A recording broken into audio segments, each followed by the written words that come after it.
بسم اللہ الرحمن الرحیم۔ السلام علیکم دوستو۔ الحمدللہ رب العالمین، سب تعریف اللہ تعالیٰ کے لیے جو تمام جہانوں کو پالنے والا ہے۔ اس میں اللہ تعالیٰ فرما رہے ہیں وہ تمام جہانوں کو پالنے والے ہیں، صرف انسانوں کو یا مسلمانوں کو نہیں، تمام جہانوں کا۔ اس جہان میں جتنے بھی چرند پرند جنات اور کیڑے مکوڑے حشرات، سب کچھ زمین کے اندر موجود کیڑے مکوڑے اور زمین سے باہر موجود کیڑے مکوڑے اور سمندر میں موجود مچھلیوں کو، تمام جہانوں کو پالنے والی اللہ تعالیٰ کی ذات ہے۔ تو پھر کیوں نہ عزت اور شکر اور تمام جہانوں کی تعریف صرف اس ذات کے لیے ہو جو ذات تمام جہانوں کو پالنے والی ہے۔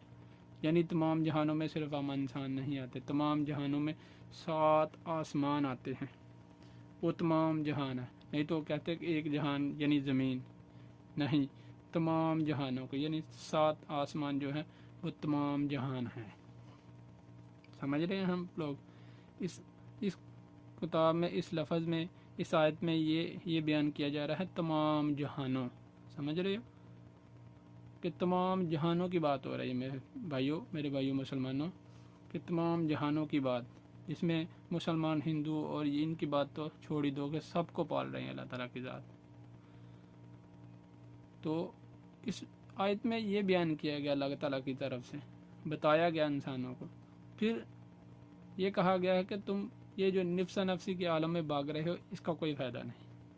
یہ دنیا میں تم امتحان کی تیاری کرنے آئے ہو، اور وہ تیاری جس کی ہمیں کوئی پرواہ نہیں۔ ہم بس بابا قائد اعظم کے پیچھے، ریالوں کے پیچھے، دینار کے پیچھے بھاگ رہے ہیں بس، اور پتہ بھی ہے یہ سانس رکنے کے بعد اس کی ویلیو ختم ہے، بائے بائے، ٹاٹا ہے۔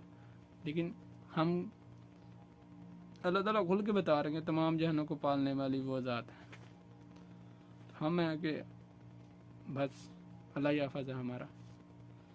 اشرف المخلوقات کہنے کا مقصد کیا تھا؟ ہمیں یہی مقصد ہے کہ ہم خود کو اشرف المخلوقات سمجھے نہیں، بن کے بھی دکھائیں۔ ہمیں فل اختیار دیا گیا ہے، تم چاہو تو عبادت کرو، نہیں چاہو تو نہیں کرو۔ لیکن یہ بھی بتایا گیا کہ ہمیں پوچھا جائے گا، قیامت کے روز ہمیں پوچھا جائے گا کہ ہاں تمہیں اختیار دیا گیا تھا، تم نے یہ کام کیوں نہیں کیا تھا۔ فرشتوں کو اختیار نہیں ہے، ان کو صرف عبادت کرنا ہے، ان کو آرڈر ہے، ہمیں اختیار ہے انسانوں کو۔ تو تھینکس فار واچنگ، سبسکرائب کریں، 50 سبسکرائبر چاہیے یار، اس کے بعد لانگ ویڈیو پہ بات کیا کریں گے۔ Thanks for watching.